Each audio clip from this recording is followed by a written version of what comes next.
Did you know that before the famous Swedish witch trials in Dalarna and Mora, they started from Finland? According to Nenonen and Kervinen 2001, their first witch trials, influenced by diabolism, took place on the Swedish-speaking island Ahvenanmaa, Åland from now on, situated between Sweden and Finland.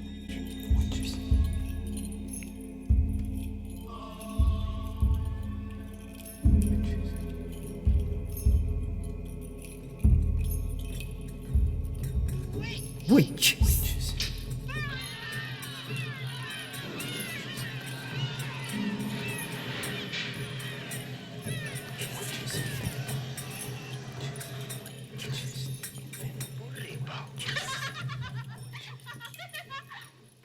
The judge of Ahvenanmaa, Niels Psylander, had studied at the University of Tartu, Estonia, established in 1632 by the Swedish Great Power, which once ruled 5/7 of the Baltic Sea shores. The university was under German influence, and therefore Psylander was well aware of the German witchcraft studies. This explains his expertise in witchcraft issues, as Antero Heikkinen has shown in his dissertation 1969. Niels Psylander acted on his own initiative and supposedly believed to have based his actions on the most modern information of the time, as he did indeed. It is noteworthy that the Swedish witch panic in Upper Dalarna erupted 2 years later than the trials in Ahvenanmaa, Åland. Soon, the panic in Sweden crossed the Gulf of Bothnia and inflamed Swedish-speaking Ostrobothnia, also in Finland. However, as has been seen, the Ahvenanmaa Åland trials had their own origin unconnected to the hysteria in Upper Dalarna.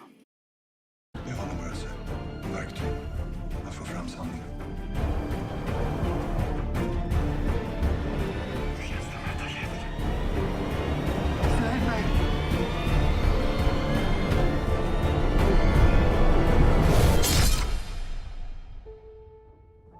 Devil's Bride, in Finnish Tulen Morsian, is a 2016 Finnish drama film directed by Saara Kantell.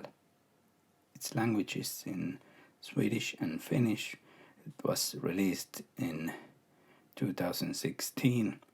In the center of the movie is the story of Anna. She is a 16-year-old who is in a village of Åland Island where women are accused of witchcraft. This part of the movie is made up to present the story, but there are a lot of details also in this that are taken from the historical documents and research. Today I will focus on real happenings, and hopefully this motivates you to find this movie.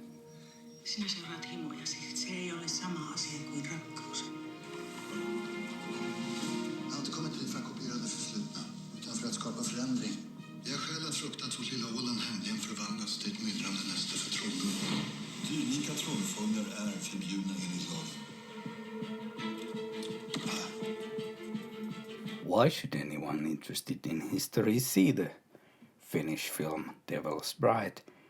There are not actually many historical films about witch processes in the world. Devil's Bride has been compared to the movie Crucible 1996. However, that movie is based on a play by Arthur Miller.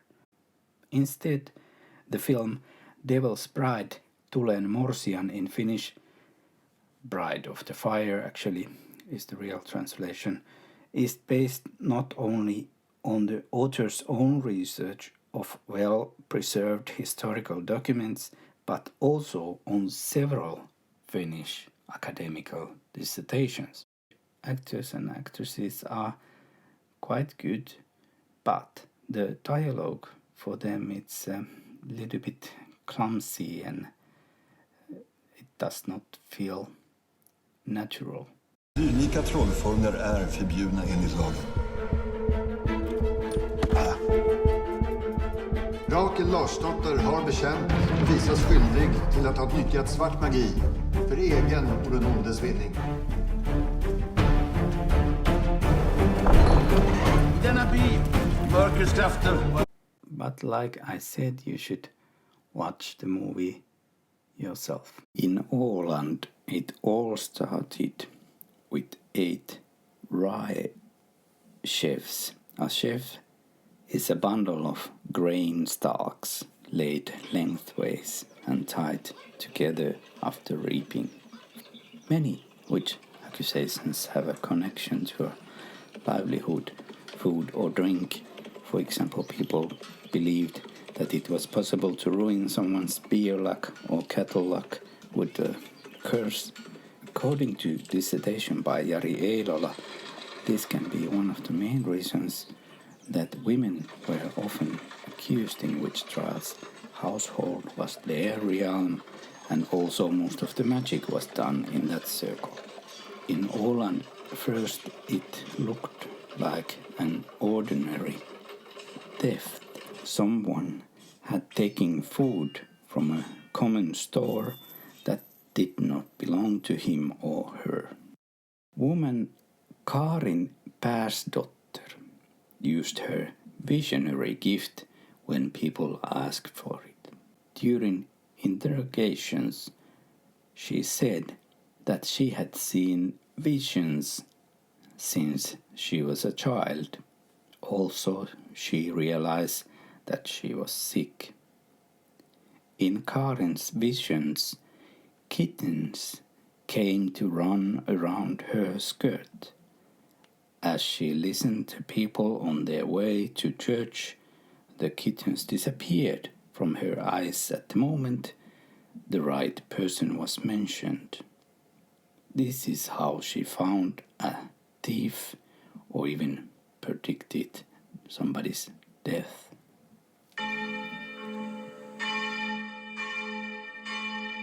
In November 1665 came to Judge Psylander's home a number of neighbors. Their case was that 8 rye sheaves had been stolen. One woman, Mary, confessed to having spoken to the beggar woman Karin Persdotter. Karin had said she could find out the thieves who had stolen the sheaves using her visionary abilities, divination. In Judge Psylander's eyes, Karin Persdotter had thus practiced a magic divinatorium. For him, divination or fortune-telling was a sign of a covenant with Satan.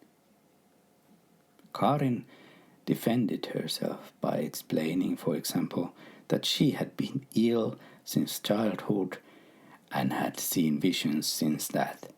She also argued that it was more a question of Satan's temptation, not that she wanted to do that. Because Karin was overwhelmed with temptations and visions, she was also asked if she had any experience when she had traveled to the mountain to a meeting where she had eat or saw some fights. Also, she was asked if she had gained for herself a cattle fortune or fortune to manufacture butter. Karin denied these doubts.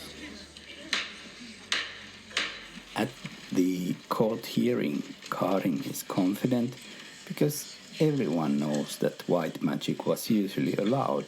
She enjoys the attention she receives, exaggerates her stories, and bends to the mind of the interrogator.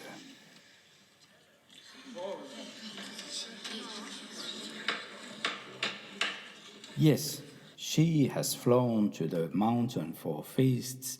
She was bitten by the Satan himself, and there is a sign of it in her breast. Later, she tries to save her own life and reports only people who are already dead.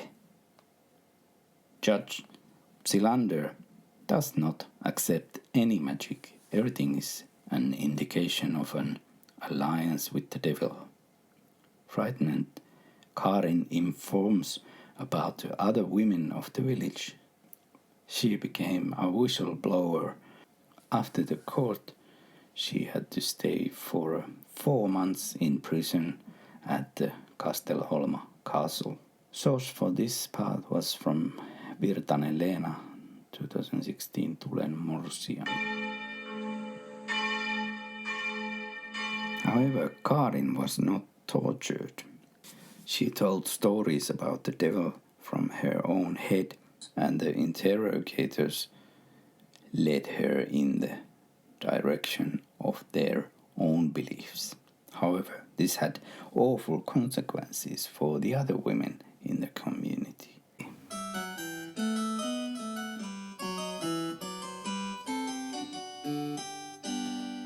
Karin reported crimes of 13 women in 4 months.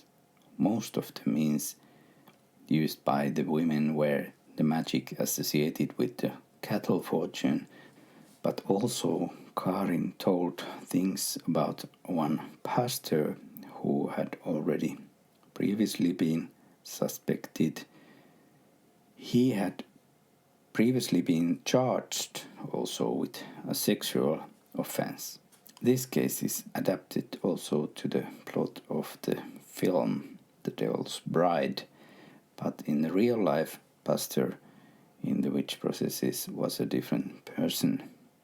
In the beginning, Karin was kept also present at the interrogations of the other women. Psylander did not wait for the higher court permission for torture, but began it himself. Initially, threats of torture were used. Then the thumb screws were used for the fingers. Next, they threatened to put the thumb screws back on. This was very effective. The defendants tried to come up with stories that would satisfy the interrogators and at the same time save them. It was even said that devil took 200 people on the witches' Sabbath just to make it more difficult to identify the witches. Of course, the reason for this was that they tried to save their own skin. They had to be there too, like the others also. In the film The Devil's Bride, there is a scene where the pastor threatens to burn Lisbeta Skarp's house if she doesn't confess. This too is based on facts recorded, but it is unclear actually when the threat was made. One of the details in the questioning was that women had used devil's flying ointment. The common belief was that the witch had the ability to make a flying ointment that was brushed on a cow or ram for the flight to blow Kulla mountain. One of the histories says that women got boot grease from the castle janitor and even tried to hid it in their clothes so that they could reveal at least something in order to escape the torture. I don't know if there were one or many these boxes, but one of the stories say that this tube or box of ointment was burned immediately by the pastor who found it, so the evidence could not be examined at the hearing. Ebba Matsenkia, one of the most honorable women in the village, was accused of borrowing fire on 3 holy mornings, and she was asked why she had not borrowed fire on any weekdays. Anna was questioned. The pastor asked what color was the ram Anna had used to fly to the mountain. Anna answered, "It was white." The pastor, "The ram could not be white. Are you sure, Anna, that it was not black?" In the end, Anna said, "Let me say that the matter is as the pastor says." However, she adds that anyway, ram was white. The pastor begins to read the Bible to Anna. Anna states, "You are reading from the excerpts that suit you." The pastor warns Anna of the fires of hell. Anna says, "I would be rather in the worst prison than here with you." Even the pastor's wife intervenes in the session and scolds Anna for inappropriate language. Anna answers, "I don't have to raise the pastor's anger when he's angry already." Psylander also used a needle test. If a sign of the devil was found, the torture was the next step. Actually, a total of 18 women were reported by Karin. 3 of them were already dead, including her own grandmother.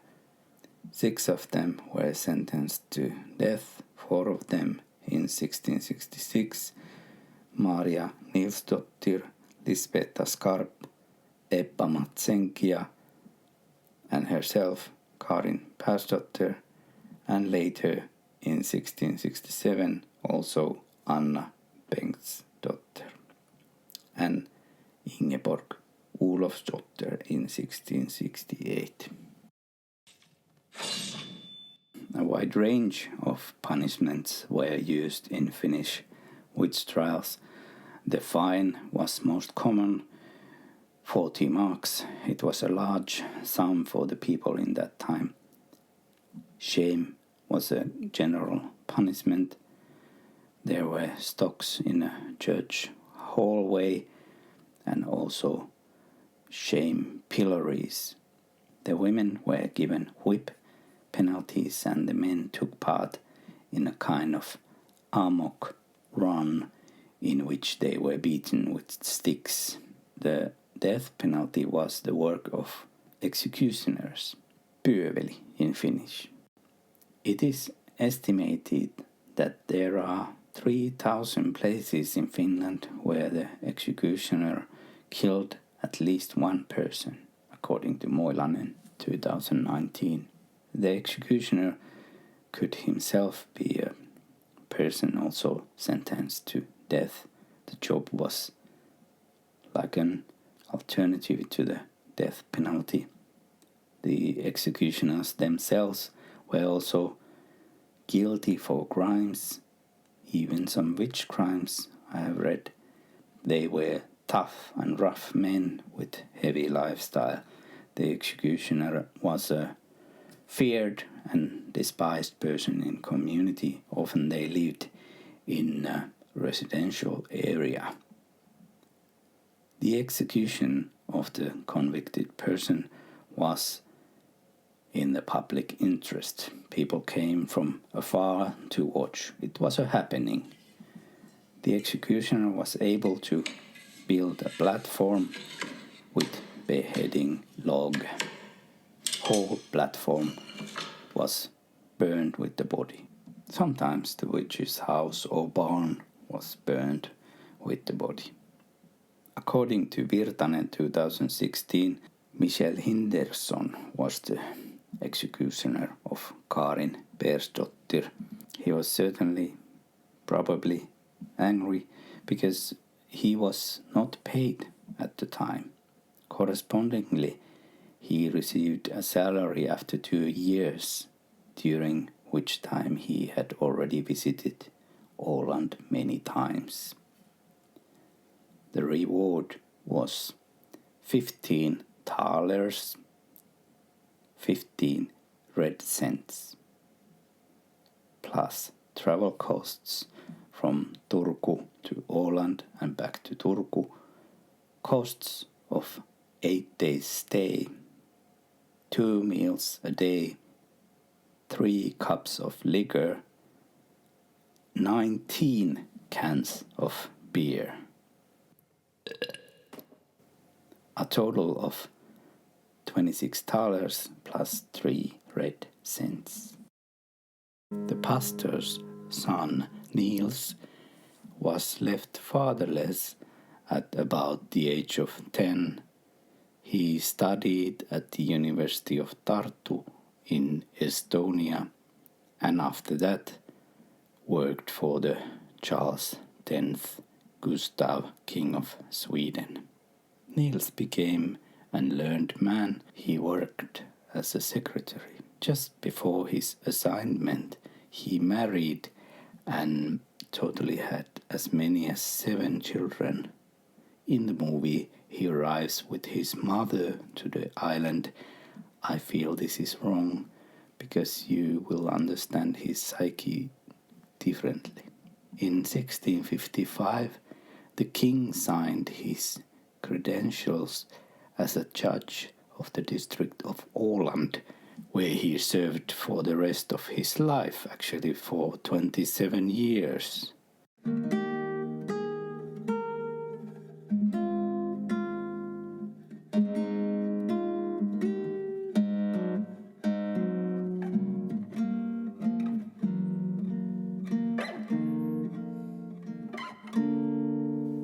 Moreover, Psylander some years later lost his belief in demonology and then cited European literature in order to urge caution in witchcraft trials.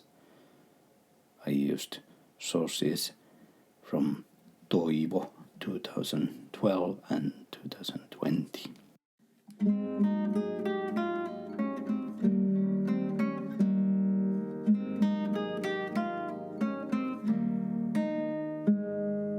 It is known that among the books of Psylander was a famous demonological book, Practica, more precise, Practica Nova Imperialis Saxonica Rerum Criminalium, published in Wittenberg, 1635.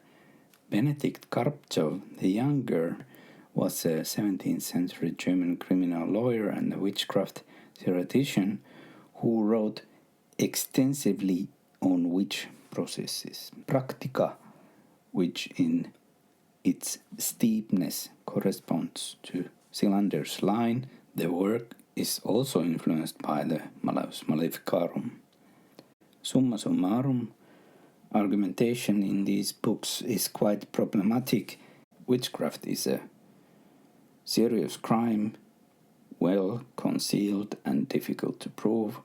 The judge decides what evidence is enough to conclude that maleficium, the witch's crime, has occurred. According to Karpzov, it does not matter if the witch have caused harm or not, which should be burned.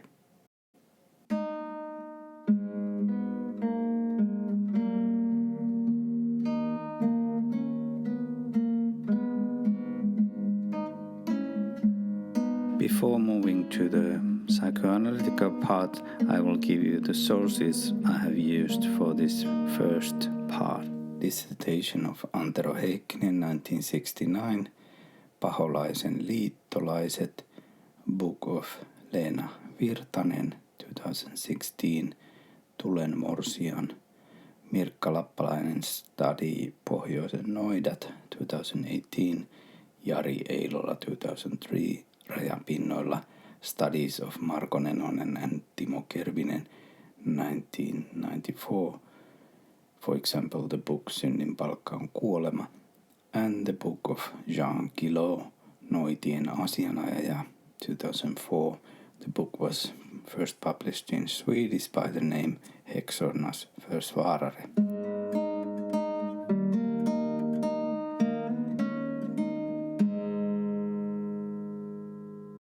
First, from the psychoanalytical viewpoint, perversion is control over another human being. It is not actually lack of empathy. The torturer also needs the ability to empathize, the ability to settle into the position of another in order to produce suffering. One woman was threatened with the burning of her home, something we all know how to identify with. In pathological perversions, object is really seen as willing to fulfill sexual desires or violence. Some other theories, French Michel Foucault writes about biopower, managing humans in large groups.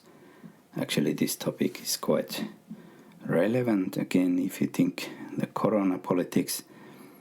We are talking about anatomopolitics of the human body, a global mass that is affected by overall characteristics specific to life, like birth, death, production, illness, and so on. It produces a generalized disciplinary society. As Monica Lucci has summarized 2012, the body serves as both object and subject for others and for oneself, at the same time being a source and target for power. In the early days of psychoanalysis, Sigmund Freud reflected on his method and even compared his method to the witch interrogations. Early cases, such as the case of Catherine, where in one session he got the girl to talk about her sexual abuse and also helped the girl, but these kind of experiences made Freud think about the so-called seduction theory. Freud soon realized that he had also gone wrong in assuming that sexual abuse was always behind these symptoms. He realized that people came up with these stories on their own. However, it was not a matter of lying, but they themselves believed also in these images. Gradually, a new theory emerged about the underlying development of sexuality. Blåkulla was understood as the place where witches and the devil celebrate. In trials during the Great Witch Hunt, it was described as the devil's apartment, kind of fine mansion or large house. These beliefs were particularly destructive because flying to Blåkulla meant the gathering of witches. During interrogations, people were forced to report other witches in the village. In Åland, this led to several death sentences. Maybe Blåkulla really is a forbidden fruit, a small perversion of a fairly healthy person jumping over difficulties directly to a source of pleasure. Our instinct or drive, also known as id, is unconscious. Why did the government fail?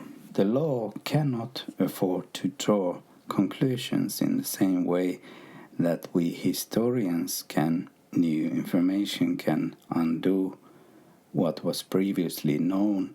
The death penalty cannot be revoked. You can't take it back. The same sometimes applies to a person's reputation in a community. Fears make us angry. Because witches were believed to exist, they were feared, and fear makes people overreact, panic, make a person more selfish, morale loosens, and so on. Authority has a great power. A fearful person relies on something to gain a sense of control. Jari Eilola has written in his dissertation about the social process of stigmatization. He states that the broken harmony was a crucial point. Quarrels and conflicts did not apply only to the parties at hand, but the whole community. We all know how it feels when we are at locked positions, when we are angry. This can lead into vicious circles. In Åland Island, especially Margareta Mortensdotter was accused by a huge number of villagers, not by officials only. People believed that they were protecting their households, cattle, children, husbands and wives.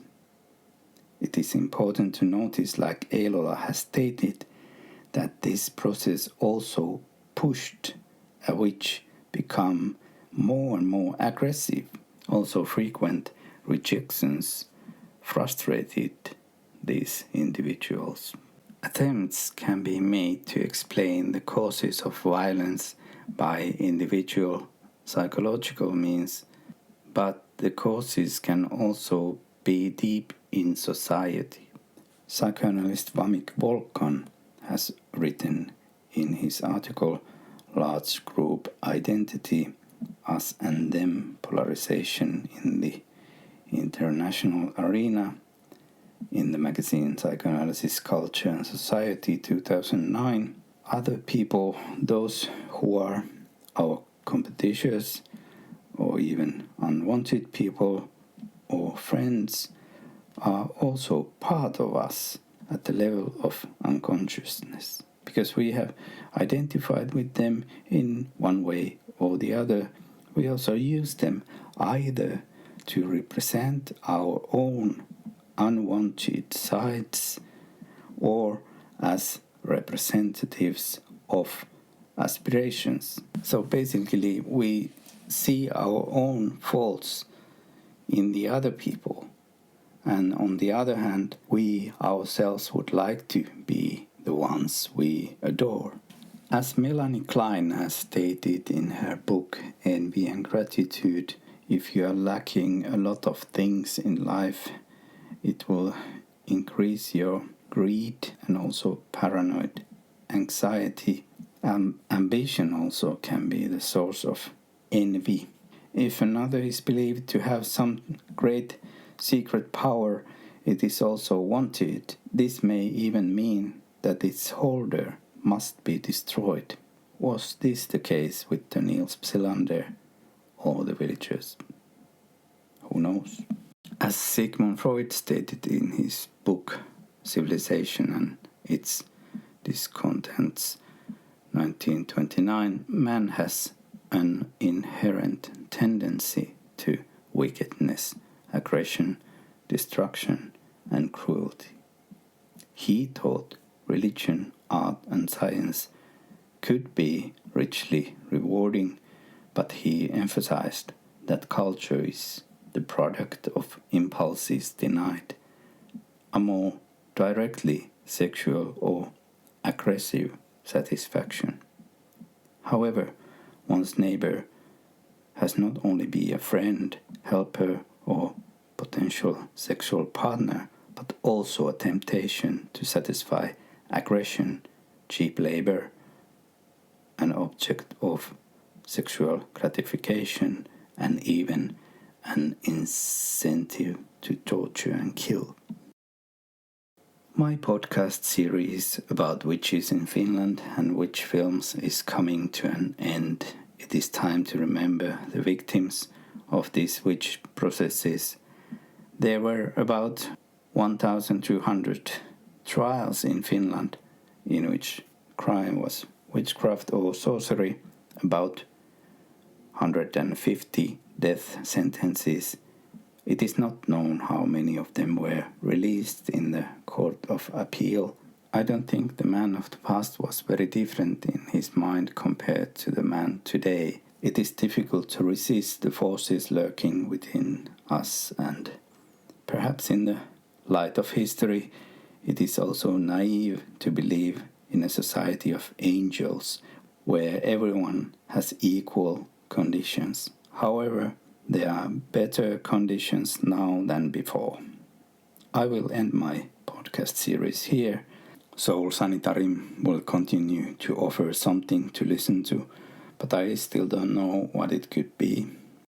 Thank you, listener. I wish you a good future in your life. In this time, I don't put the sources in the end. Instead, I will read the names of the victims executed in the Åland witch trials. Anna Bengtsdotter, Kerstin Hansdotter, Gertrud Henriksdotter, Ebba Matsenkia, Maria Nilsdotter, Karin Persdotter, Lisbeta Skarp, Ingeborg Olofsdotter, Marketta Martinsdotter.